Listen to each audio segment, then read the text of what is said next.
Well, good morning, good evening, good afternoon, wherever you join us from around the world. Welcome back to Creation Conversations. And yes, I'm not in the UK, I'm out of the country, I'm in Poland at the moment, which we'll give you a little bit of an update about just a little bit later.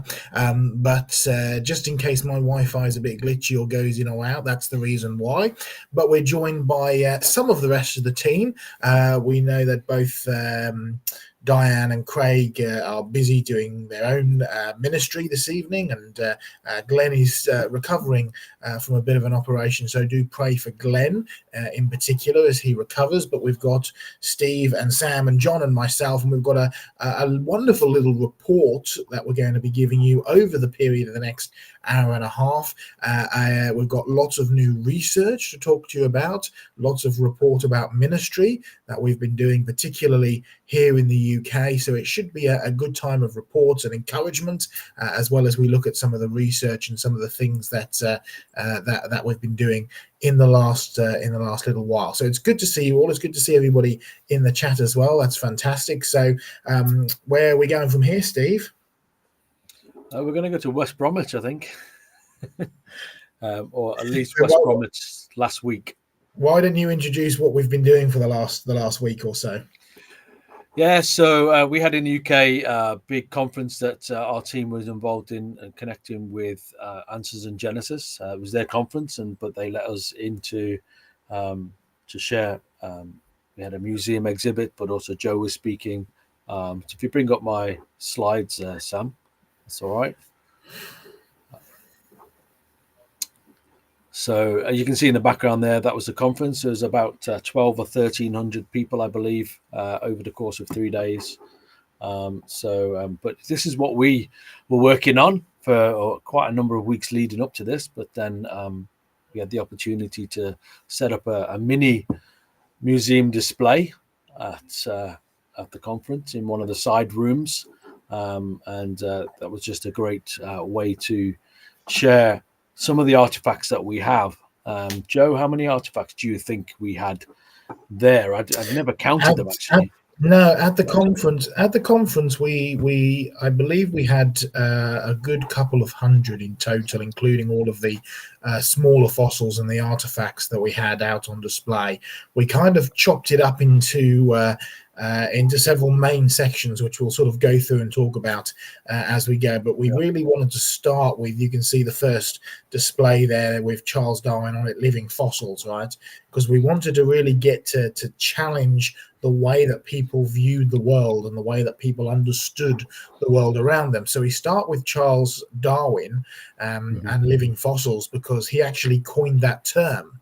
He came up with the term living fossils. And he said in his book on the origin of species that these ought to be anomalies. They certainly shouldn't be the norm. And yet we took just a small fraction of the number of living fossils that we have in our collection. There's heaps of the things, right? You see the norm in the world around us, the norm in the fossil record is that fossils have reproduced after their own kind. And you see that in the fossil record. And then it went on to, we challenged Charles Lyell with some of the fast fossils. We had stuff about the age of the earth and dinosaurs, and then we had a sort of an archaeology kind of display, and also actually an exhibition of the research. And I think that's one of the things that Diane Eager, who was there with us, picked up on. It was the amount of people who were interested in the research that we were actually presenting. And that was also, so I'm in Poland at the moment with Professor Andy McIntosh, and that's something he said to me just earlier today when said he was very impressed with all of the display, but particularly how we had managed to showcase the research that we've been doing, our research, the stuff that we've been able to do over the years. And it's not something that the UK has just done by itself. It's something that has built off the back of John's research of the last sort of 40 years or so, and he stands on the shoulders of other giants as well. And so we're very grateful for all the resources that God has brought together to be able to do fantastic displays like this one. Yeah. So that's the view of the kind of the main museum exhibition. We've got another shot here. It's just a wider shot of showing you the resource area we had as well. So resources and fossils down the side there. So they were very generous to us in giving us the whole corner of one of their rooms there to show. So we're just going through a bit more detail some of the things Joe was sharing there. So we got the living fossils and the top two that shelves there being the stromatolites, one of which is, I believe, is 2.5 or supposedly 2.5 billion years old, although we obviously don't believe that, even if it was true. One amazing amount of time for nothing to evolve, right, Joe? That's basically, in fact, we're in a little politics here, and I'll bring John in because you see, if you look on the middle shelf there, the stromatolite in the middle, well, actually, first of all, we probably better say what a stromatolite is. A stromatolite is effectively algae that produces rock, that secretes rock. It fossilizes itself as it grows, and it builds up in layers and layers and layers, and they're still alive off the west coast of Australia today, and they're found all the way, excuse me, they're found all the way up and down the geological column. Now, that stromatolite that's on the middle shelf in the middle is from Bolivia, right, in South America. That one there, yes. Now, that was dated at 3.7 billion years old, right? So we're talking billions of years at this point, right? Well, that would have made it the oldest stromatolite in existence, and one of the oldest fossils ever to have, supposedly some of the first ever life forms that evolved on the earth. It's recently been reclassified because you see they found another fossil in the same deposit, and the fossil that they found in the deposit was far too complex for it to be 3.7 billion years old. So they recategorized it as being Cretaceous, which is 70 million years old. So that's, 3.6 something billion years gone out the window immediately, right? Just disappeared. Well, what that actually means is if you look on the top shelf on the far right-hand side, far left-hand side, as you look at it here, that one up there on the left-hand side, that's from Australia. And that's supposedly around 2.5 billion years old, which is the new older stromatolite on the block. So the Australians have that's where the origin of life started in Australia, according to evolution. There you go. Maybe that's why they're so advanced over there. But John, you've collected and studied stromatolites from all over the world. I certainly have. They're so abundant in many places. And I first came across them when you remember Bob Powell from the USA, worked at the Tennessee Division of Geology. He took me and showed me some of his displays in the Tennessee limestones, and they were so abundant. And he said, we know they didn't grow here because look how many of them are upside down. So you actually can test not only the fact that stromatolites have turned from stromatolites and evolved all the way into stromatolites, but they've been dumped. I've been to huge stromatolite dumps in Canada, in England, and yes, our cupboard would take truckloads to actually fill it up. But the fact of the matter is there are some Christians who like to say, well, these 3.6 billion year old stromatolites prove the earth is old. No, they prove that people are in love with vast ages and ignoring the fact that if you make that stromatolite 3.6 billion years old, you've just proved they haven't changed for enormous amounts of time. And the Bible therefore is true when it says after their own kind. And as we get ourselves into trouble and get some people saved, when we remind them that God stamped his nature on the creation, so why are you wanting stromatolites to change? They won't. They'll stay stromatolites because God doesn't change. Back to you, Joe. And that it really is the key point there, that living things are designed to reproduce after their own kind, just like it says in Genesis, right? Because if you've got a fossil, a creature that is, and it doesn't matter whether you want to make them 2.5 billion years old, whether you want to make them 3.7 billion years old, what all you are proving is that DNA is doing what it was designed to do in the beginning, which is to reproduce after its own kind. If you've been exactly the same creature creature for 3.7 billion years. You haven't evolved from anything. You haven't evolved into anything, and you're probably not going to evolve anytime soon. So all you're doing is just showing that no matter how long you want to make these ages, they've been doing exactly what the Bible said that they should do. In fact, Steve's just put this up on the screen. If you look on the sort of the top right hand side, the big sign that says after their kind, this is based on a concept that Diane put together, Dr. Diane Eager, who's usually here, which is referencing the 10 times that Genesis chapter 1 refers to the phrase after their kind. It's in reference to plants 3 times. It's in reference to fish of the sea. It's in reference to birds of the air, and it's in reference to the beasts of the field and the animals another 5 times on top of that. So 10 times in Genesis chapter 1 it uses the phrase after its kind. And we've said this many times and we'll continue to say it. If God says something once, you ought to pay attention to it. If he says something 10 times in one relatively short chapter, he's really trying to drive the point home.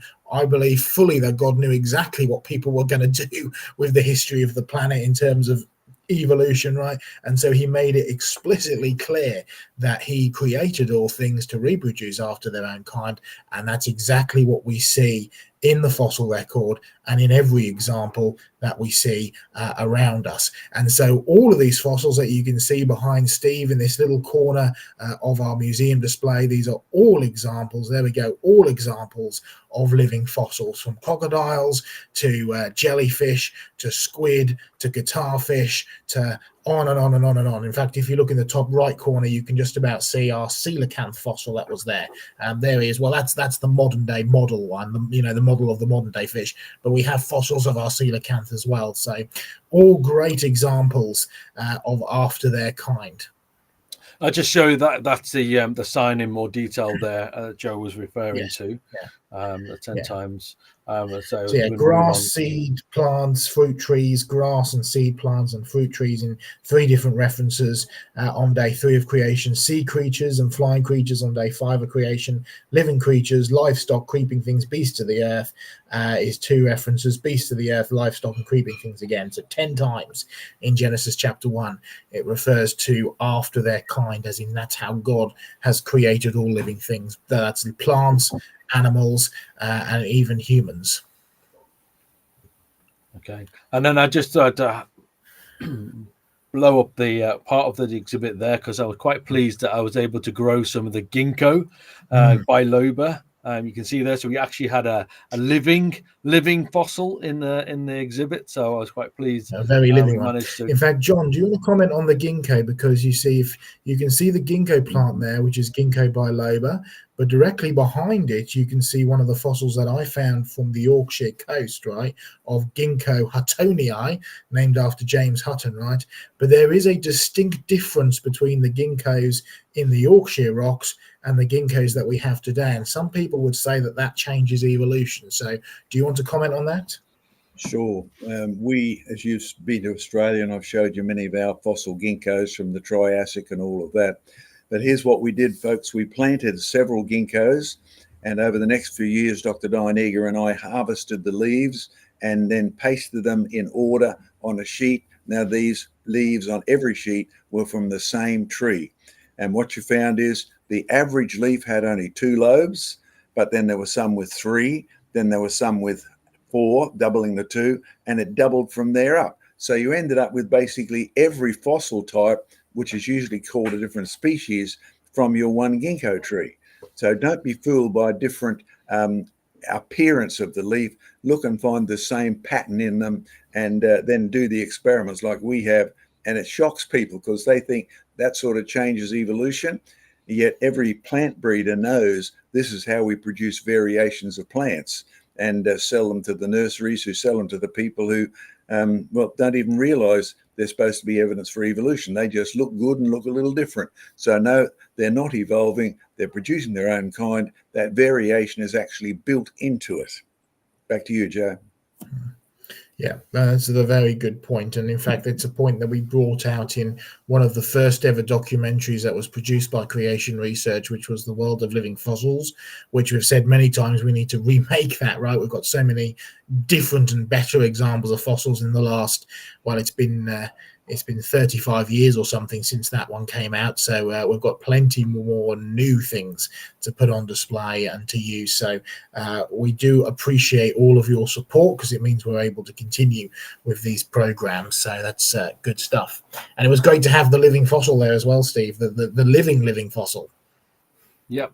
I was quite pleased that I managed out of 5 seeds to grow 4 plants. So I've got 4 plants. We need to find somewhere to put them now, Joe. That's good. You realise they grow into 40-foot trees, Steve? Yeah, not in our living room. They won't. I'll have to move out before then. Great. We're moving around then. So we moved around from we're talking about Charles Darwin. Now we're moving around to challenging what Charles Lyell said. And we noted we've got on the left there the process, not time display. Only part of it's shown there, but we had a new sign there displaying some of the things highlighting process, not time, which lots has been said about that, Joe. So we can say more if you'd like. Well, there were just specific examples of very fast processes, from stalactite type growths to so on and so forth. But the main focus was on the fast flood fossils, which was sort of directly next to it. And we even got some of the fossils mounted up on the wall, as you can see. Let's just say one of the in fact, I'm sure I've told this story before, but it's a funny one, so I'll say it again. The fossil on the right hand side that's mounted on the wall, I don't know if we've got a closer up photo of it, but it's basically that one there. It's basically an ammonite, right? One of the curly whirly sea creatures next to one of the pine tree branches. It's from the Solnhofen, which is in Germany. Right now, I've seen pictures of this fossil, right, in John's presentations over the years. It's a great fossil, but I had never seen it as I was collecting all of the fossils of John's from around the UK. Never seen it, didn't know. I assumed that John had taken it back to Australia with him, right? And so one time, one of our trustees, David, right, who lived and worked in Germany for many years, he was the one who took John out to the Solnhofen and did some work. He moved back to the UK. And one visit up to the museum, he's a great supporter, loves what we do. He brought a big box full of John's stuff with him, right? And he said, John left this the last time he was in Germany. And it was a huge and heavy box. And so I thought, well, John's probably not going to come over anytime soon, so I'm sure he won't mind if I have a rummage through and see what's in it, right? And on the top, there were some tools, right? Chisels and hammers. And then there was a bag. And then I had to go through all of John's clothing, including the underwear. But right at the bottom was this fossil sitting there, so it was well worth going through all of John's underwear to find. But we were able to actually then use that in the museum, and I think it's one of the best examples of what we call mixed environments. This evidence of a flood when you have deep sea creatures and land plants buried together. It's excellent evidence of a flood. And in fact, John, you and I did a debate a few months back. And it was online, right? And this was one of the issues that people really got stuck over, because they were trying to get us to admit that there was strong order in the fossil record, particularly one that showed evidence of evolution over millions of years. And the point that you and I kept making was, when you actually come out and dig the fossils, and we encourage people to come on field trips and dig up the fossils, what you actually find is that the fossil record is a mess. You find land plants and sea creatures buried together. There's no evidence of environments or landforms or anything like that. It's evidence of a massive flood dump, and that's really what we see here, isn't it? Yeah, it certainly is. And I'm waiting for my clothes to be returned, Joe. Not really. You can keep them. Oh, good. They're one of the things I've had to sort out when I've come on board, and just find some suitcases and put them up on a shelf. Yes, we've still got all your boots and clothes and the many things from over the years of the UK. So yes, there we go. Just a bit more detail on that little cabinet there. We've got some of the other things in there, Joe. We've got one of the most important things in there is the Everest ammonite, right? Yes, yeah, it's down on the bottom middle, down there. Yes, and in fact, Craig has got a collection of these that he's put on display down in the Tasmania Museum. But this came from a person that I knew who went out to the Himalayas and collected the ammonites and brought them back, and we were able to get a sample of collection to John as well, which was wonderful. But it's basically, it's all a collection of fossils that show evidence of fast fossilization first and foremost, but also flood fossilization. So again, the mixed environments is a key thing here. You've got giant bits of timber, wood, tree branches and trunks, tree trunks buried next to sea creatures. You've got rolled up trilobites, the little bug-like creatures that were buried while they were alive, so buried and covered very rapidly. You've got jellyfish on the sort of the middle right-hand side there. So again, very soft-bodied creatures that are buried very, very quickly as evidence of quick and rapid burial. Plus all these things like the two big slabs on the top are examples of squid-like creatures that have been washed into position. In fact, this was this is as big as we could fit into our display, but we've got a much, much bigger one in the museum that we've had on the wall. But even that, pales in comparison to John's enormous slab that you have. So you've got some of these fantastic Moroccan fossils, haven't you? I certainly have, and you're quite right.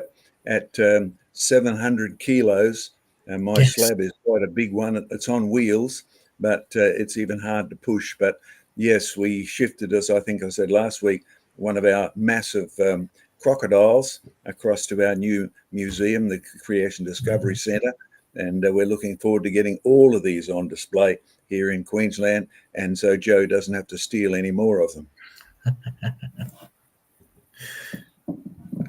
Okay, so moving around more, we've got a bit of our dinosaur display here, lots of bits of dinosaur, specifically, Joe, your soft tissue display. Do you want to explain a little bit about your research into soft tissue? So this was basically off the back of research projects that I've done, and we've actually now got to the point of publishing some of the research. So one thing that we had was a couple of new papers. There we are. Yeah, Sam's got some as well. Sam's got some on you. That we were able to hand out, and people were very interested in some of the research that we're doing. So it's basically looking for what we call original biomolecules in fossil bone. So really soft tissue is the common term, but original biomaterials is the more technical term. So original refers to originally belonging to the bone, right? It's not contamination. It's not something that's been added. Biomaterials expand sort of a bit more technically beyond just soft tissue. So we're looking at specific things, collagens and proteins that are still inside the bone. We are not just, taking slices and looking under the microscope. We're actually specifically what is there in the bone. We've tested 4 bones. All 4 of them have come back with collagen. 3 of them have been able to go on and do what we call proteomics. So you're not quite reading the DNA, but the DNA itself leaves markers on the proteins which you're able to recognize and read. And what that means is that you then get a separate code which you can then run through a database and try and match stuff up, right, to see whether anything matching. Now, take for instance that bone that's in the middle there at the bottom, right? That's supposed to be 200 million years old. We've taken the sample called proteomics, so you can get the code, and we put that through a database. Now, if that came back as matching mammal protein, then you've got a good argument that it isn't actually from the crocodile, right? It's contamination. I've spat in it or dropped something in it or so on and so forth.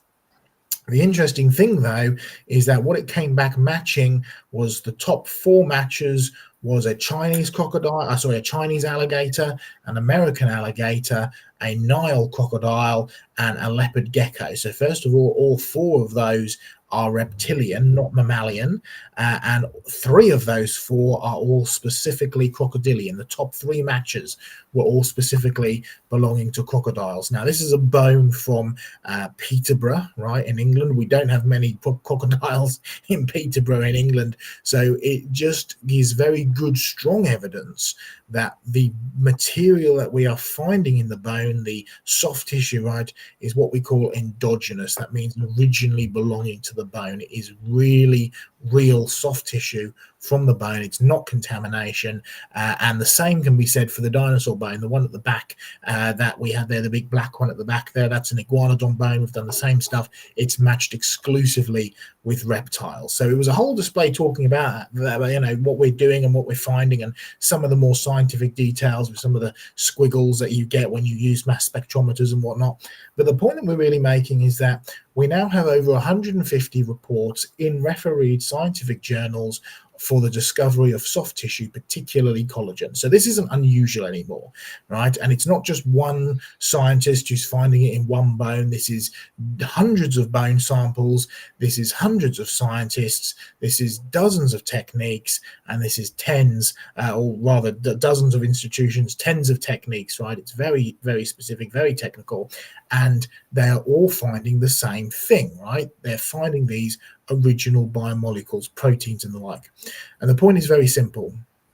The biggest critic of this work is a critic not because of the techniques that are being used, but he's a critic because he says, and this is Buckley from Manchester University, if you want to look up the reference, he says that there is less than, based on what we know about biology, there is less than 1% chance of less than 1% collagen remaining in less than 1 million years. In other words, by the time you get to 1 million years, it is impossible to have any trace of collagen left in that bone whatsoever. Now, I'm very happy with that figure. In fact, I think it's probably a lot less than that, right? If you go to people who are synthetic chemists like Professor Ed Neeland, who's a very good friend of creation researchers, the collagen boundary, or the half-life, the shelf life, is way beyond that, right? We're only talking a few thousand years at the most. But even at 1 million years, if it's impossible for a single trace of protein to go beyond 1 million years, these are bones that are supposed to be upwards of 200 million years old, and they are full of collagen. Right? In other words, it is very good evidence that these bones are not the millions of years old that they are purported to be.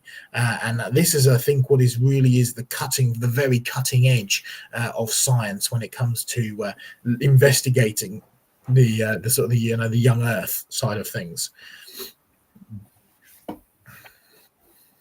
Okay, so we move around and we got more dinosaurs. We had a dinosaur case here, things linked with dinosaurs, and we've got dinosaur eggs in there. Now, Joe, that just brings up a question for many people.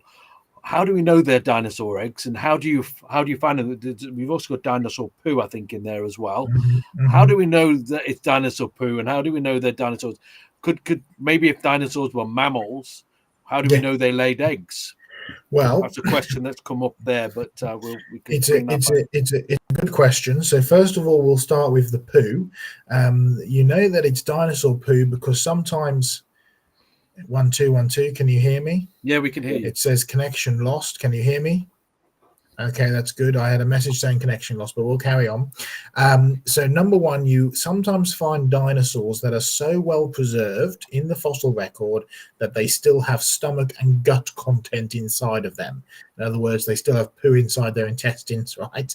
So because you have that poo preserved inside the dinosaur's body, you know that if you ever find that substance outside of the dinosaur's body, you know where it once came from. Right.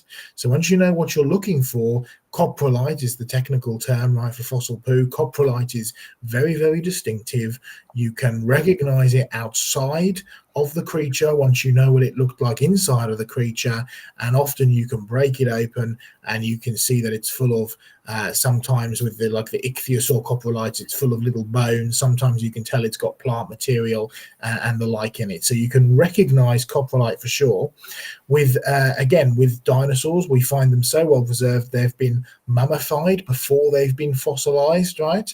And so you can see beautiful skin impressions. You can even see their internal parts, so you know that they laid eggs. They don't have placentas like a mammal, right? But when you find the eggs, enough of them have been found. Number one, you can recognize the eggshell, right? Eggshell is very distinctive. But number two, enough of them have been found where you can scan inside of the egg and you can see the baby dinosaur inside. right? So when you find the baby dinosaur inside, and many eggs don't have baby dinosaurs inside, just like many chicken eggs, right, don't have baby chicks inside when you have them for breakfast. Although there are some cultures that do that.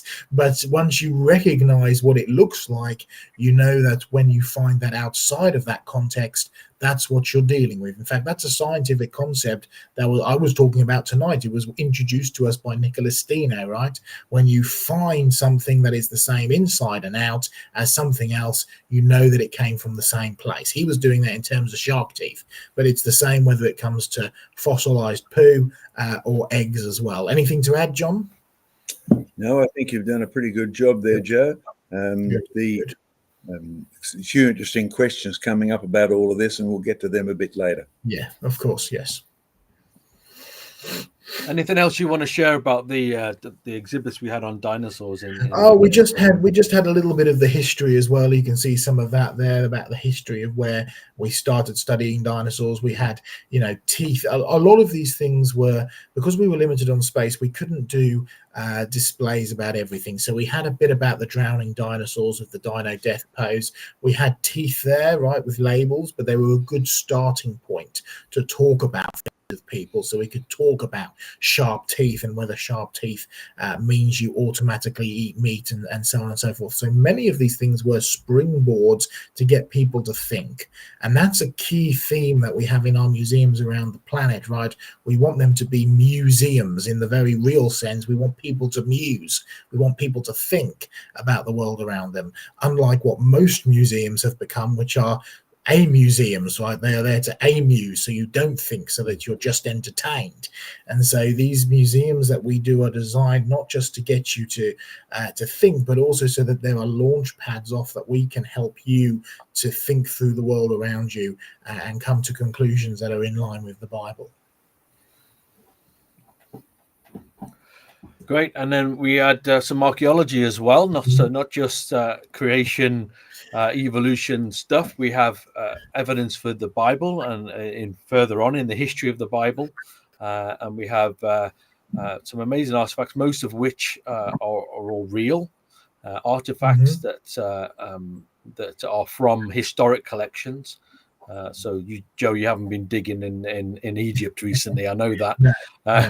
And one of the amazing things that we have in the museum, obviously in this collection, but also we'll have on display in our museum in Oswestry, is this Old Neb's brick. So tell us the significance of Old Neb's brick, Joe.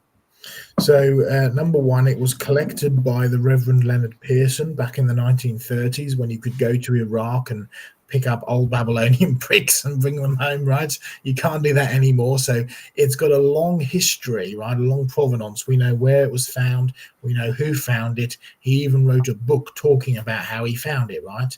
And it turns out the Reverend Leonard Pearson had a very vast collection, some of which he gave on loan to the British Museum, where it went on display, and where it also got translated, right? So we had a copy of the translation there, and this particular brick that was in the British Museum got translated, got given back to Leonard Pearson before he died, and we acquired it off of his estate a number of years later. The translation of the inscription of this brick says, Nebuchadnezzar, king of Babylon, who provides for Esgila and Izida, the elder son of Nabopolassar, king of Babylon, am I, right? So it's a declaration, first and foremost, of a temple that is being built. Secondly, it refers to King Nebuchadnezzar by name. That's a king from the Bible. And thirdly, and finally, and perhaps most importantly, it refers to the king in the first person, right? Nebuchadnezzar am I.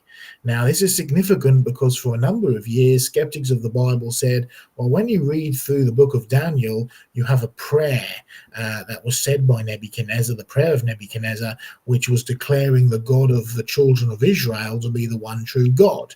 Now, this was after a rather humbling experience on Nebuchadnezzar's part, right, where he, hair grew out and fingernails grew out, and he ate grass and was a bit wild because he'd declared himself as the greatest God, and the one true God said, no, you're going to go mad for a little bit and be humbled.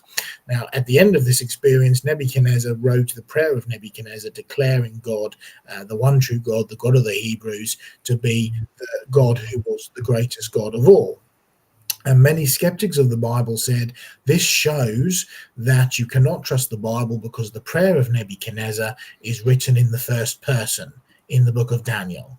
And the claim is that the king would never have been referred to as the first person by any scribe writing down the words because it would be considered blasphemy. And as always, the critics were half right, because it's right. No scribe would write down the words, I am Nebuchadnezzar. But whenever you do find the king referred to in the first person, like you do on this brick, it is always a reference to the fact that the king himself has written or stamped this. And it turns out that this brick is stamped on two sides. It was one of the cornerstones, one of the places where it was ceremoniously stamped by the king. In other words, not only was this a brick that was stamped by Nebuchadnezzar, so Nebuchadnezzar touched that brick and we've got it in the museum. That's pretty cool, right? But you can also actually trust the Bible in its entirety, including the little tiny details like references to the king in the first person. Yes, the prayer of Nebuchadnezzar was actually said by Nebuchadnezzar. It was actually written down by Nebuchadnezzar. It was Nebuchadnezzar's declaration that there was a God more powerful than he was, right? He was at the top of the empire. Nobody could have been more powerful than him in the whole kingdom. But God, who was God over all gods, Nebuchadnezzar included, right, was the most powerful one, and Nebuchadnezzar had to be humble to the point of accepting that. So you can actually trust what the Bible is saying, and it's backed up historically as well. That's the same for all of these artifacts that we have on display. They're there to make the Bible come to life and to show that you can actually trust the word of God. It is accurate when it refers to things like history, whether it be the Egyptians with the Egyptian displays, the Canaanites that were wiped out with some of the Canaanite pots, and many of the other cuneiform tablets, right, writing tablets, and so on and so forth. Okay, so I'll just throw something in there. Yep. I watched a documentary the other day, had a sort of an hour how to break from the office work and museum work, and it was all about King Solomon's mines. And it had statements in it like David did this and Solomon did that, and Solomon set up big ships to go down to Ophir, etc. And then the commentator said, now there's absolutely no evidence that David or Solomon or these mines ever existed. And I thought, boy, are you ignorant of how real history works? The first evidence is actually the record in scripture. It is actual evidence. And that's why they found stones now stamped by David, right? Just like we've got one stamped here by Nebuchadnezzar. And when it said Nebuchadnezzar I am, and you match that to Nebuchadnezzar's prayer in Daniel, where it's got the same ending, hasn't it, Joe? Nebuchadnezzar am I, right? So the evidence is there.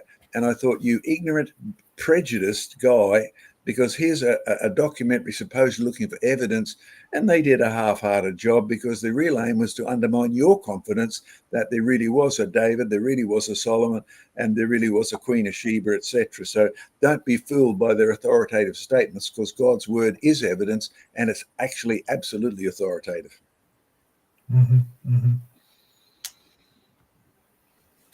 All right, we just got a little clip of Sam there. Hope you don't mind us showing this, Sam. I don't.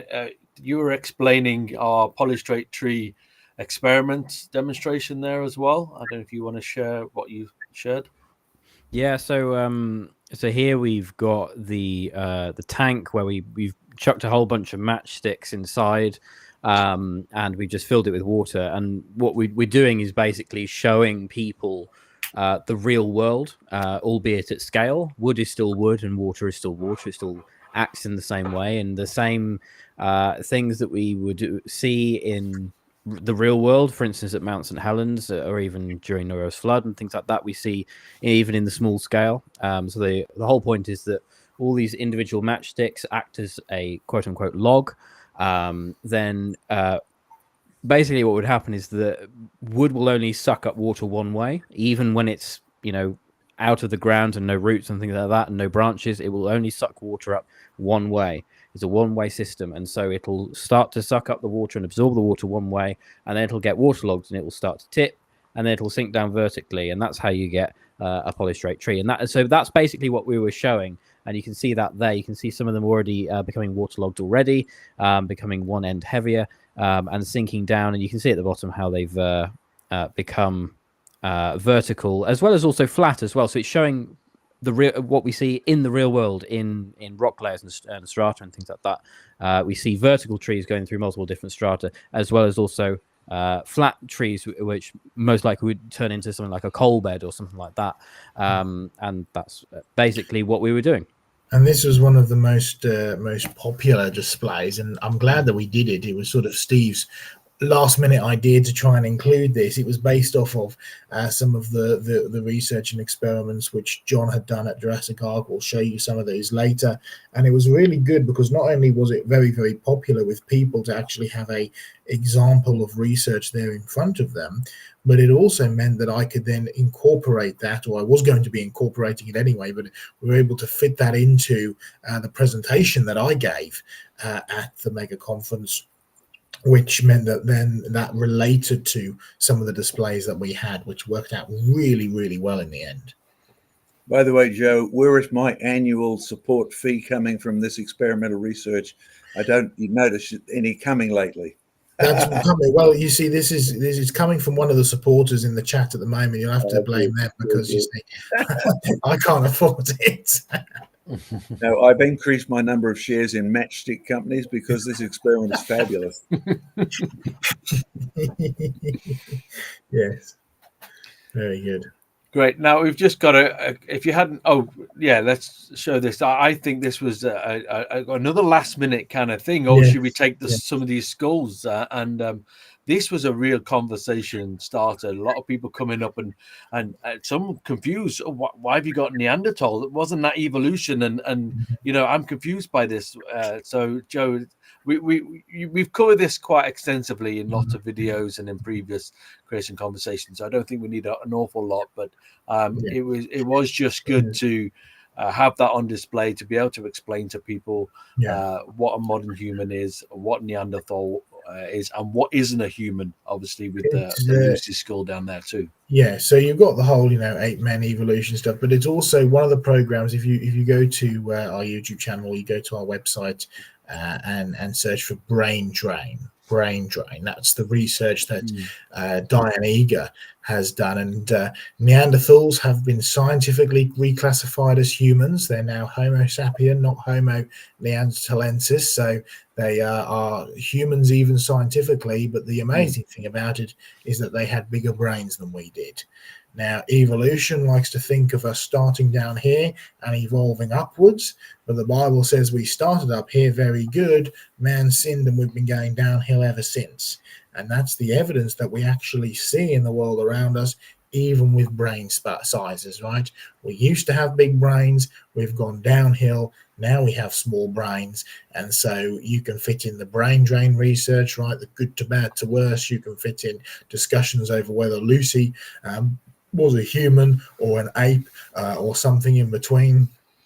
You can bring in discussions of cavemen and all sorts, and so it was a very popular display, and it was great to have Diane there as well to actually take people through it. So yeah, good job, Steve. It was really good to have it there. Just a quick video in case you didn't catch all of what we were showing just a quick run around while you continue to think about what else to the questions that you might have. And of course, all of these are in our big museum in Oswestry.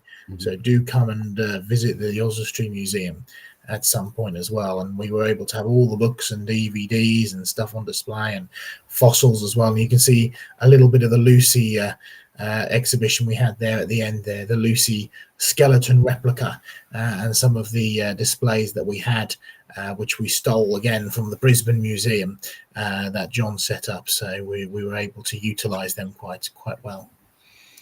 So that was just the exhibition. We also have one of our world-class speakers at the event as well, Joe, didn't we? Well, thank you. There were many world-class speakers. Yes. Joe was one of them. He did a really good job. I do say honestly there. that shows the vastness of the number of people that we had.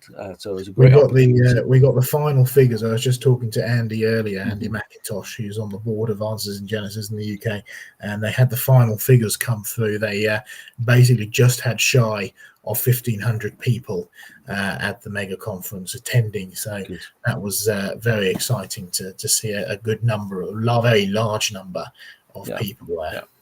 Yeah, it was over 3 days, so some people came and went. So there wouldn't have been that many all at once, but that's good that many people came throughout the 3 days. Yeah. And that leads us to, did you want to share about what you talked about specifically? Yes. Joe?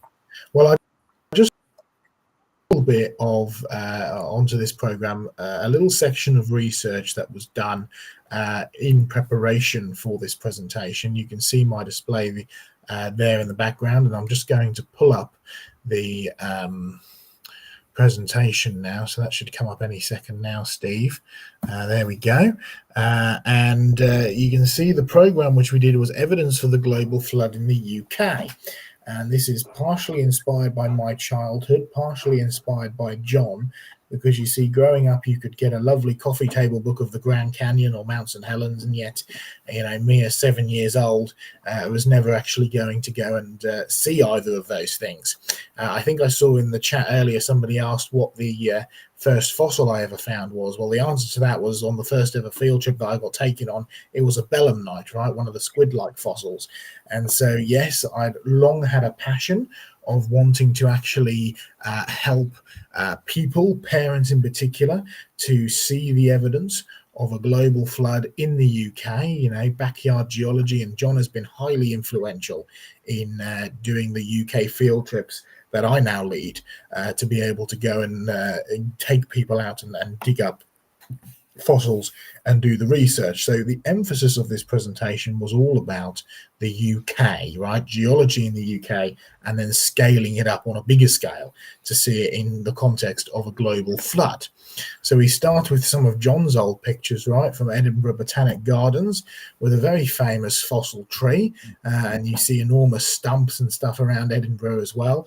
But you see, this is the picture of the tree from Edinburgh, and you can see there's the geologists that are mining it out. You can see the tree, and you can see all the layers, and you can see how the tree is cutting up through many, many, many layers of rock. Now, this is an old picture, an old example, so I wanted to show people just how extensive these fossils actually are, these unusual trees that cut up through many, many layers of rock. Here's another picture of John's, right? You can see the tree there. You can see all the layers. It's from Tennessee in the USA, and you can see all the layers and layers of rock. The layers, by the way, are called strata, which is why this tree, or these types of trees, these types of fossils, are known as polystrate trees. Poly refers to many, like polytheistic, right? Many gods. Poly means many. Straight refers to strata. These are trees which protrude up through many, many layers of strata. And here I am in the United States with a couple of ex-US Marines. Now, it's useful to be with a couple of ex-US Marines because we're in the middle of, first of all, bear country, and secondly, we're in the middle of hillbilly country. So having a couple of Marines with guns is actually quite a good thing. But we were on an expedition. Sorry to interrupt you. You forgot to mention all the drugs that are grown in those forests. And all the drugs that are grown in the forest and everything else. Yes, it's worth having a good couple of soldiers to sort of help you with big military type vehicles, right? But we're on our way to track something down. We have no GPS. We just have a list of instructions of where to go, right? Written instructions. The written instructions include the phrase "try not to die," so we were going to do our best, right? And we were following the instructions to a special site that John has been to, and that was rediscovered by one of our colleagues in Canada a number of years ago. And the results are pretty spectacular. So yes, no, this isn't in the UK, but it's one of the best examples of a polystrate tree, or a set of polystrate trees out there. You can see Dr. Glenn Wilson, who's our USA representative. He's usually here on the program. He came out with me, and yes, there's no doubt about it. Look at all the layers. These are trees, fossil trees, that cut up through many, many layers of rock, and they're all found together in one area. You can see there's about 5 of them there. Wow. Okay, well, let's bring you closer to home. A book called The Geology of the Manchester Area, now out of print, published many years back, I think getting on for 40 years back. And this is a picture of the back of the book, and it's an example of a tree, a fossil tree that is cutting up through many, many layers. It's a polystrate tree. Now, John tracked this down many, many years ago. He rediscovered it again about 10 years ago, and I'd never seen this tree, so I decided it was time that I actually follow the instructions, follow the directions from John, and go and find it myself. So yes, you have to hike up through the woods. There used to be a big viewing platform, and it used to be, a big feature that you would go and see it, but they've completely shut it down now. The fence is all overgrown. The gate has pretty much disappeared. The viewing platform has rotted away, and you really have to get your bearings as you sort of, hack your way through all the vegetation and the undergrowth until you try and find it. I'm following the instructions in the book, following the advice that John had given me, but there it is. We did eventually find it. It's a little bit worse for wear now. It's a bit more worn down than it was back when the book was first published. A lot of the top has fallen off, and an enormous amount of sediment, soil, has fallen off the cliff and built up around the base of it. Now, the book said that it stood at almost 2 meters tall. Well, it was certainly not that big. Sorry, 3 meters tall. It was certainly not that big when we found it. So we're going to have to go back with shovels and try and clear all of the loose vegetation around it. But the results are pretty good there. We managed to clean it up. It was covered in algae and liverworts and all sorts of gunk, right? So we had to scrape it all off and sweep it all down and clean it all up. And what's the point of being the head of a ministry if you can't take young, fitter men to do the work for you? So we've got Andrew here, who's been helping us to clean and prepare all of the trees so that we could film it and take photographs of it. There am I next to the finished article. But if you look right down the bottom, you might just be able to spot a special feature. It's a feature that we didn't have the time or the tools to actually excavate, but a number of years ago when John visited, he did. I'll go on to that in a moment. But you see, if you go to the book, right, The Geology of the Manchester Area, one of the phrases that they use is that the tree, they say, was apparently overwhelmed by flooding. Yeah, there's no doubt about it. The tree is good evidence of a flood that has swept through the area and buried it in an upright position. But how did it get in an upright position? Well, it's definitely a flood deposit, and these are some of the photos of John's from a number of years ago when he visited it. You can see up close, right, where the bark has turned into coal and the tree is preserved as a cast fossil. And then if you carry on all the way down to the bottom of the tree, you start to notice something interesting. Can you see the second tree there? You see the first tree, which comes out of the coal seam, is actually sitting on top of the second tree, which goes much further down into all of that loose soil. So yes, we need to get our shovels out there and clean it all out so we can see both of the trees, the entirety of the trees, all in one piece. But there's a definite flood deposit here because you've got one tree balanced on top of the other tree, and the bottom tree has been ripped off. It's been stripped of all of its branches and its roots and its leaves. Trees don't grow like this. They certainly don't die like this. This is an unusual occurrence, particularly if you want to argue that these are the result of trees that lived, died, and got buried together. It is fast flood evidence for sure, no doubt about it. You can find these, by the way, all over the planet. Again, some old photos of John from up in Scotland. The trees that stick out of the water, the fossil trees. Yeah, they're polystrate trees for sure. I mean, there's your strata, right, with the red line. There's the tree cutting up through the strata. It's polystrate. It cuts up through many layers. So we ask ourselves the question, how did they actually get there? Well, there's a swamp. And you see, a swamp is how these trees are supposed to have lived and died and got buried. You see the trees are supposed to have been living in a swamp, died in a swamp, and slowly got buried. Now, there's a number of problems with this, starting off with many of these trees are actually pine trees, and pine trees don't grow in swamps. But ask yourself this question. Look at where the normal water level is. Can you see the difference? Well, you see, if you get up close to the tree, what you notice is that there is differential rotting. You see, there's actually difference between where the water level would come up and where the bark actually starts. You see, if you were to get a set of trees like this and you were to quickly bury them, you would be able to find soil where the trees were growing. You would see evidence of differential weathering at the base of the tree. You would see branches but no leaves, and you would certainly see no kind of blast damage. What do we find? Well, there is another polystrate tree from Northumberland in the UK. Beautiful thing, but you see the bark is beautifully preserved. There's no evidence of differential rotting whatsoever. And you see this tree, like so many of the polystrate trees do, almost exclusively all of them, they are all sitting on a bed of coal. And in the coal, you get some great fossil leaves, but there's no any evidence of soil whatsoever. You see, if you want to get a better idea of how these trees got there, look at some of the research that we did at Jurassic Ark. This is Daryl, one of the curators at Jurassic Ark, and we've got some highly sophisticated technology at Jurassic Ark. You see the big fish tank, right? We fill it up with water and we chuck some sticks in it. But you see, we're trying to see how these sticks and trees behave when they are suspended in water.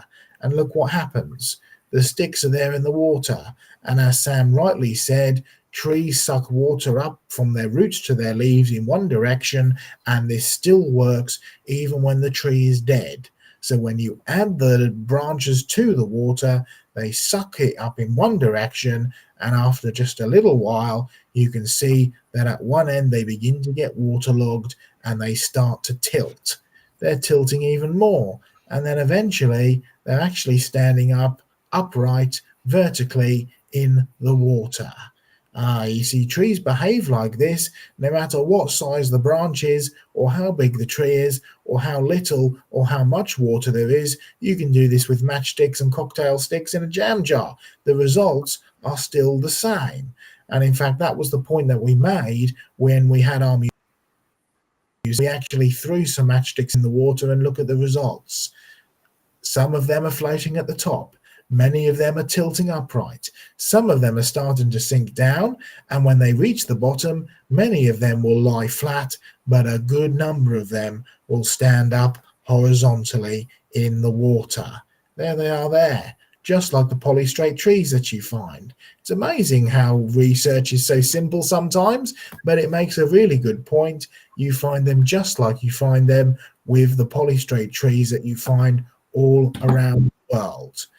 One final point, because you see, you can certainly see the evidence of a flood in the rocks in the United Kingdom, right? Particularly in the Carboniferous beds. That's the beds, by the way, which are full of the coal. If you're in America, you call them the Pennsylvanian/Mississippian, okay? You can definitely see the evidence of flooding in the Carboniferous rocks in the UK, but we're talking about a global flood. So just how big are these Carboniferous coal beds with the polystrate trees? Well, Professor Derek Ager, who sort of coined the term polystrate and was a very good geologist, he traveled the world, actually looked to see what was there. This is what he said about the Carboniferous. The Carboniferous, he said, extends in essentially the same form from Texas to the Dantes Coal Basin north of the Caspian Sea in the USSR. Yes, it's a little bit dated, but there's Texas, there's the Caspian Sea. Right? This amounts, he said, to some 170 degrees of longitude, and closing up the Atlantic by a mere 40 degrees does not really help at all that much in explaining this remarkable phenomena. And even more remarkable is that these flood deposits, which stretch from Texas to the Ukraine, these deposits have even now been found in Western Australia. You see, there's no doubt about it, these flood deposits are worldwide. Yes, you have to take a step back, just like Professor Derek Ager did, just like John has taught me to do, and you have to take a step back and get the big picture of flood, that you can see this all over the world. I'm going to end it there. Joe, I'll add one comment for you. Remember the beds we took you to Newcastle, and we had the fossil thorns and we had the vertical pine trees, etc. In the early days of Australia's history, when they were essentially British thinking and they were digging coal mines for the first time in Australia, they looked at the rocks, they looked at the fossils, and they had a big problem. This looks like Carboniferous, but in reality, some of the fossils look like Permian.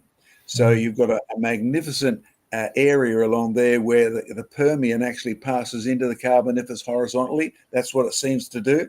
And that can't happen because the beds are supposed to be one on top of the other.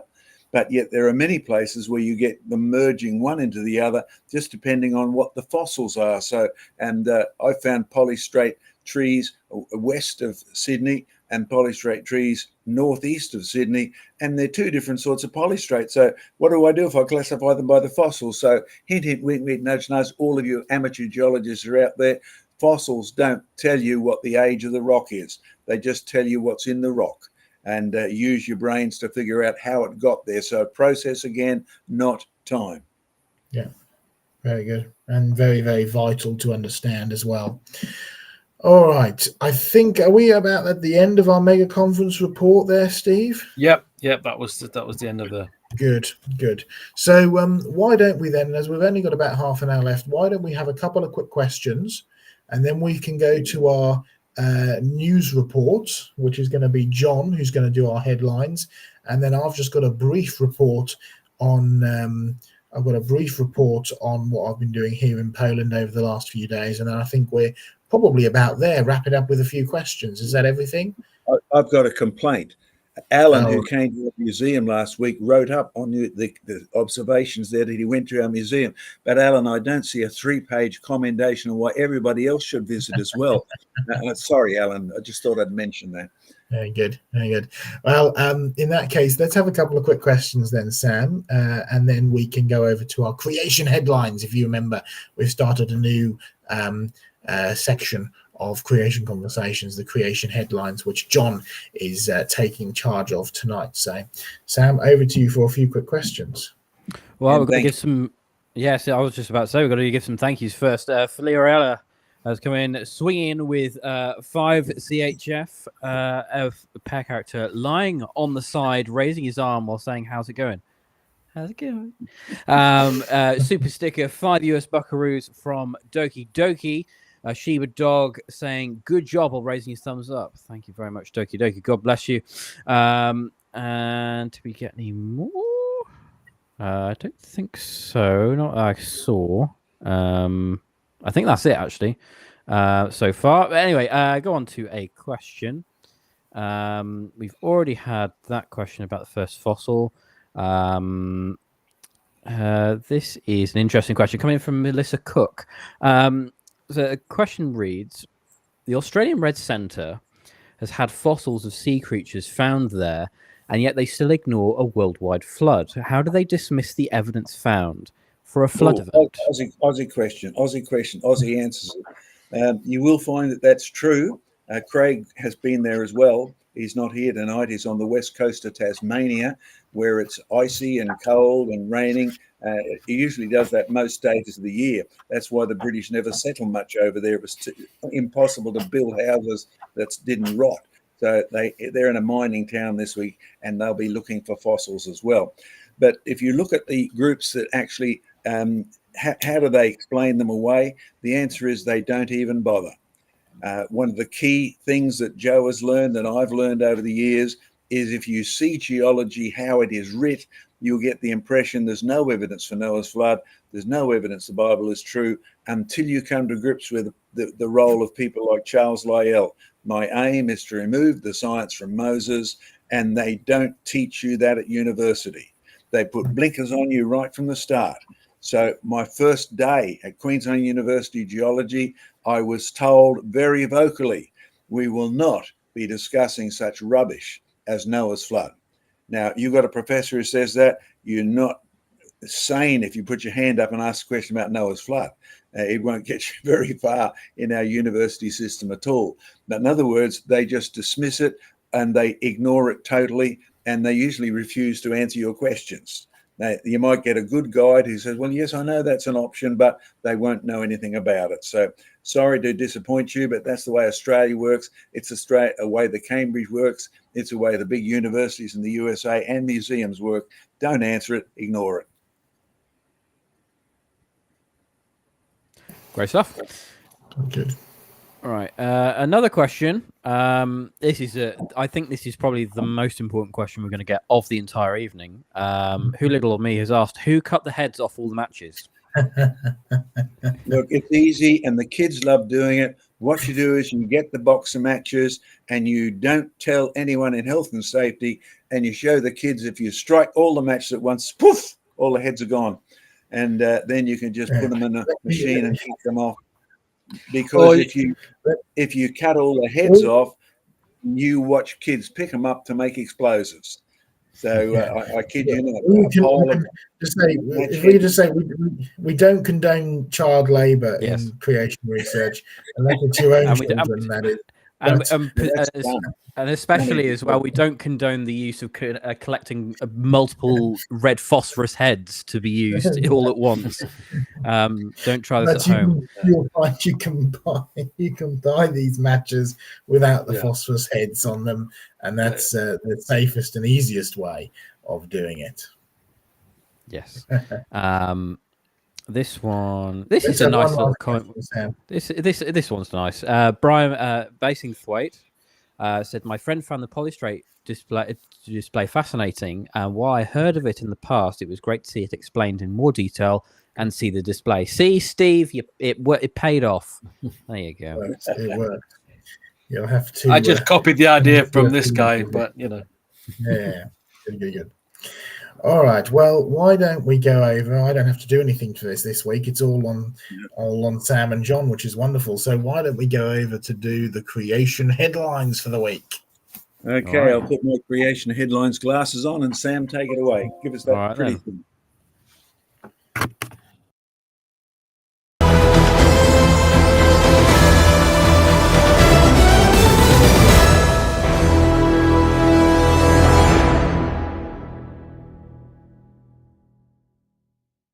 Under today, and this was Craig Hawkins' idea, and it's working out well so far.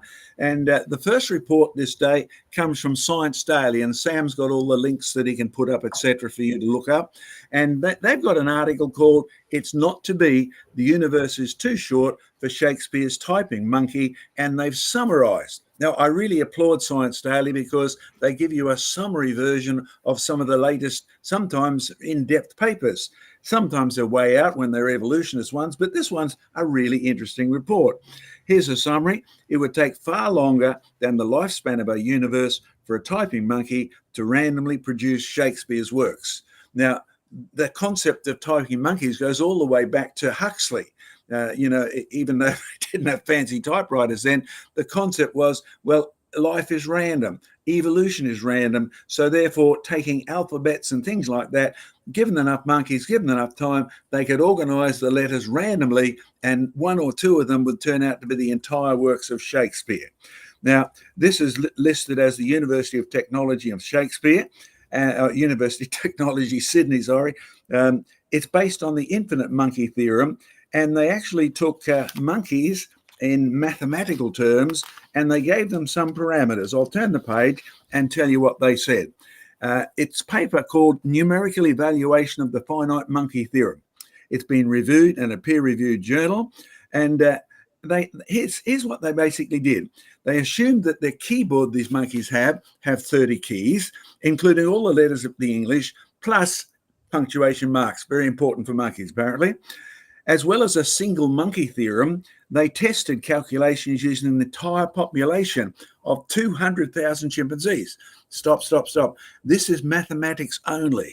This is where people get wrong. They look at these theoretical things, and if it comes out looking good, they say, see, it's proved. No, it's proved that someone did the maths. But what's proved this one is that it doesn't matter how long you give the monkeys, they're never going to do it. It says they assumed a rather productive typing speed of 1 key every second until the end of the universe in about 10 to the 100th years. Now, I don't know where they get that figure from. as usual, in mathematics, you can just make these things up. The results reveal that there's around about a 5% chance for one chimpanzee to type the word bananas in its own lifetime. Now, I've never seen that. You've never seen that. However, with all the chimps enlisted, Shakespeare's entire works, which have around about 884,647 words in a very particular order, will never be typed before the end of the universe. So, kids, when your teacher says it's random, it's chance, sorry, the mathematics has been done. But what's even better, we reported years ago about the experiments that have been done. It was done at Payton Zoo. It's recorded back in 2003. And Sam, you can put up our link and Creation Research fact file to our reports of this. And basically what Payton Zoo did under the auspices of Plymouth University was they took monkeys, chimpanzees, real ones. They took a computer, keyboard, etc., and they watched what the monkeys did as to how long they would take to even type a single word. How many monkeys? Only 6 in a cage. But put in one computer, they could type at any speed they liked. But what they found is that you ended up with the dominant number of S's and a few other A's and J's and L's, and that's about it. Do you know what reality showed? Monkeys have no idea what computers are for, and those letters actually match where the bottoms of the monkeys use the keyboard to sit on. Why not sit on a computer keyboard? The computer has no meaning to a monkey at all. In fact, they not only sat on the computers, they peed on the computers. Yes, they did. And by the end of the first couple of weeks, the computers were absolutely shot. They couldn't be used. So when you're doing actual experiments, testing mathematical concepts, make sure you've got real monkeys. Make sure you've got real typewriters. Make sure you see what really they do. Forget about this theoretical nonsense, etc. Now we jump to President Trump, elect there. You've been involved with all the controversy over the past couple of weeks. The headlines here, this is from Premier Christian News, a UK news station, a Christian one, Thursday, 7th November, and it's quoted, "God spared my life for a reason," unquote. Trump reacts to historic US election victory, and yes, I spotted him doing that on television as well. Donald Trump suggested that God saved him from being killed in an assassination attempt so he could restore America to greatness.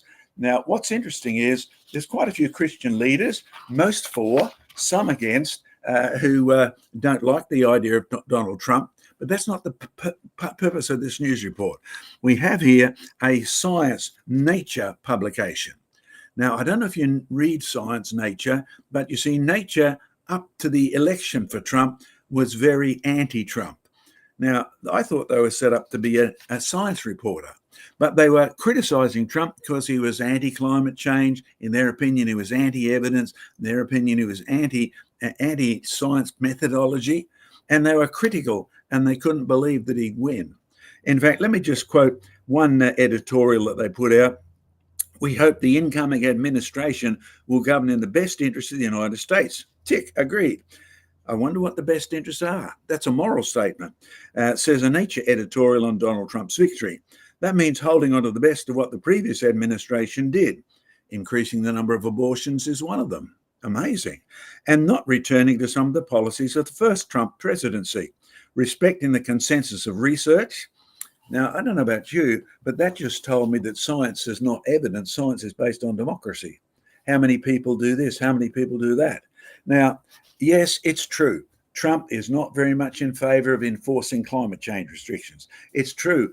Trump believes God created. Hey, look, you've got a politician who believes that. Now, I do give you a warning as part of my editorial. Be careful for politicians, prayerful for politicians. That's why the Bible says, pray even for King Charles. Pray for President Trump as he gets on, and pray for Biden as he leaves, and for Kamala Harris. They all need your prayers, and that's what the Bible says. Oh, we finished today's news report with an exciting article. Let me show. I filed it up on my phone. Now, someone just sent me an email, so I've got to get out of there first. Where did it go? Okay, here we are. In the paleontology section, there's a magnificent picture of, well, it says it's like a Mona Lisa, a giant Jurassic tadpole fossil includes skeleton, nerves, and eyes. And they've sent you a picture on the ABC News. I even got their scientific news report on all this, and it talks about a 161 million year old fossil tadpole, giant fossil tadpole. And they know it's a tadpole because its eyes and its backbone and its outline and its legs have been preserved.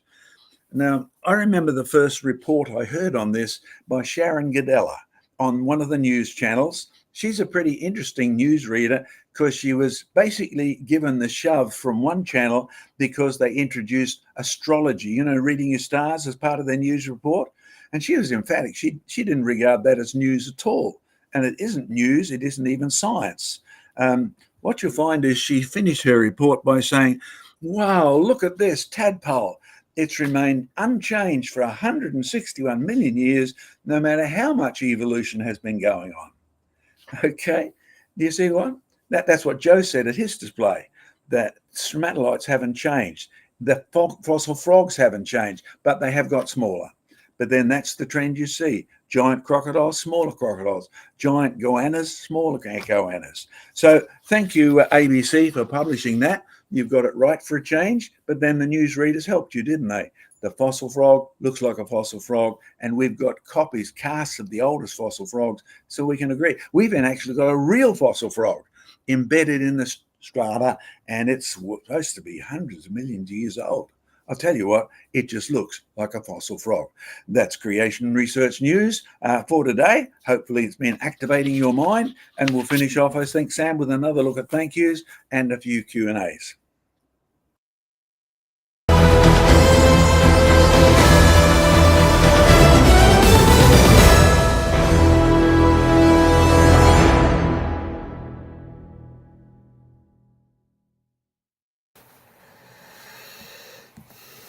All right, good stuff. Thank you for that, John. I tried it without music this week because I saw that some people were asking for it to potentially be without music. So just do let us know which one you do prefer, music or no music, and we will take consensus. And before we just move on to some final questions, let me just briefly give everybody a little bit of an update as to what I've been doing and am doing over here in Poland. So I've just got a few quick videos here, or slides, and one video anyway. Let's get it up if I can do. There we go. So there we are in the center of Poznan. This is the old marketplace of Poznan, which is one of the big cities in Poland, sort of to the west side of Poland, which I landed in very early on Wednesday. I will be here until Monday, and we're doing a whole series of things. It's been pretty busy already, both having a look around and seeing some of the sites, plus doing some open air preaching on the streets of Poznan. And we spoke at a big conference, or we will be speaking at a big conference tomorrow. We did a series of lectures tonight. We've got Sunday preaching and all sorts. I'm over here with Professor Andy McIntosh, who you can see in the middle there, and the two gentlemen that are either side of him is Mikkel over on the left, who sort of has organised this and put this all together. I'm staying in the house of a guy called Robert, who's also organising this, local pastor of the church. And on the right hand side there is Peter, who is actually, he lived in Ireland for many years, but he's now a street preacher over here in Poland. He's originally Polish, so he speaks very good English, which has been very useful for the translating of things. And we got to go out and see some of the sites, very classic, Central Europe.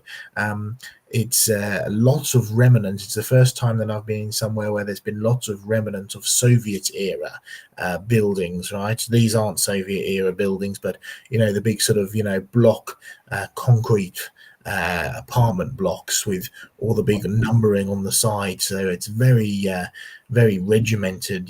People were viewed purely as tools. So numbers of people were written on the side of the blocks and all sorts. It's very different to what you're kind of used to, but there is some very beautiful architecture and very beautiful Central European type styles of stuff. This was last night, actually. This was street church. So every single week Of about 5 different churches come together to do a church on the street. Evangelical churches are very, very few in Poland. The majority of people are either atheists now, increasingly, or they are Catholic. Catholic is still a very big church here in Poland. Evangelical churches, Baptist, Presbyterian, and Pentecostal are the 3 main ones, are very, very few. Only a few thousand people in attendance in evangelical churches throughout the whole of Poland. So those that are in evangelical churches are very, very faithful and very, very evangelistic. So you can see here they set up these church out on the streets to worship the Lord and to preach, and many people, particularly homeless people, come. They serve out soup and rolls and food. Lots of homeless people come, but lots of people also stop and listen to both the music and to the preaching as well. And we had Andy McIntosh do some open air preaching there. You can see it's sort of classic, open air preaching with the big board with the displays on it. You can see Peter next to Andy there, who's doing the translating, and I had a go at it as well. And there was a lot of people that stopped to come and listen. So it was my first time, not open air preaching. I've done that before, but it's the first time doing it with a translator, which was quite interesting. And you can see the message that I was given there, the 3 big questions: where have we come from, why are we here, and where are we going? A classic way of being able to take people onto the gospel very quickly. So do pray for the continued time that we have here in Poland. We've got some more street preaching that we'll be doing. Tomorrow we've got a big conference. Both Andy and I are sharing 2 talks each, which, for a normal 40-minute talk, that's an hour and a half by the time that it's been translated. So do pray for both the translators as well as for us who are giving the talks. We've got presentations, sermons that we're giving on Sunday before we fly home together on Monday. So it's been pretty exhausting. We've been going from very early in the morning to very late at night, but it has been a really truly blessed time as well, including one person who's come to know the Lord Jesus Christ, which has been wonderful. And he's been one of the homeless people who's been associated with the churches for a number of years, and it's been wonderful to get to know him as well. Just briefly to finish, I've got one very quick little video. It's literally only 10 seconds long, but I'll just show you a little bit of street preaching in action to show you what it's like, and then we'll finish up with 1 or 2 questions. Here we go. Nie jesteśmy tutaj z powodu ewolucji. We are here because in the beginning God created the heavens and the earth. There you go. Just a very brief little clip, but it was interesting having things translated as we go. But there we go. It was all very good. So do pray as we continue to do the ministry over here in Poland. It's been quite the experience so far, and I'm sure it will be more of an experience going forward in the next few days. Sam, any last final questions before we close up? You're muted, Sam. I'm unmuted. Never mind. There we go. Right. Okay. So we got got a question here. This is a little bit of an interesting one. Steve Strangholmer asked, didn't Darwin just recycle an old blasphemy of Lucretius, 1st century BC Roman philosopher, in replacing God with random chance evolution? Nothing new under the sun. By the way, praying for Anne here in America. I'm very thankful that God answered our many prayers for Donald J. Trump. Thank you, Steve. I will respond because your phones just should have received a thank you text from me. It's amazing what we can do with modern technology, isn't it? Watching this, reading Steve, sending him something, and being part of this program as well. In essence, Joe's got a great talk on the pagan roots of evolution. And when you look at these old philosophers, you really do learn the truth of the scripture. There's nothing new under the sun. So as soon as Adam and Eve sinned, Satan did his best to take them right away by any means he could. And as children are born in a now sinful world, they will then start to think of any reason to put God out of the picture so they don't need to be reminded they are sinners. It becomes far worse after the flood, when Noah has one godly son and two ungodly sons. Yes, that's what you just heard me say. And you'll notice that there were ungodly ones in Noah's family because he had brothers and sisters and none of them got on the ark. They didn't believe what God had said. You will find also by the time you get to Tower of Babel, and Joe might want to take over here, you end up with the people making up their own religions, their own gods, and that's our origin of many of the myths and legends which later on would influence the Romans, the Greeks, etc. Joe, over to you. Yeah, Darwin did recycle old blasphemy, but it was from lots of different people, from the Greek philosophers of Plato and Ptolemy all the way to even things like his grandfather's ideas. Darwin did not invent evolution. It's an ancient pagan idea, and it's based off of the two things that go together hand in hand. Is evolution, right? Evolved from the slime all by itself, and deep time. By deep time, we're referring to millions of years, right? And you find that concepts of time, particularly deep time, stretch way back to the ancient Sumerians in the Middle East, right? Where they attempted to prove that they were the oldest and therefore the greatest civilization of all. So they took real history. They had a record, by the way, of a first man. They had a record of pre-flood kings leading up to a global flood, just like we've got pre-flood patriarchs in the Bible. They believed in a global flood, and they believed that there had been time that had passed between the flood and the present. But they effectively increased that time span to be hundreds of thousands of years. And by the time you get to the Babylonians, they believe the entirety of the cosmos is a multiple of 60 and is over 2 million years old.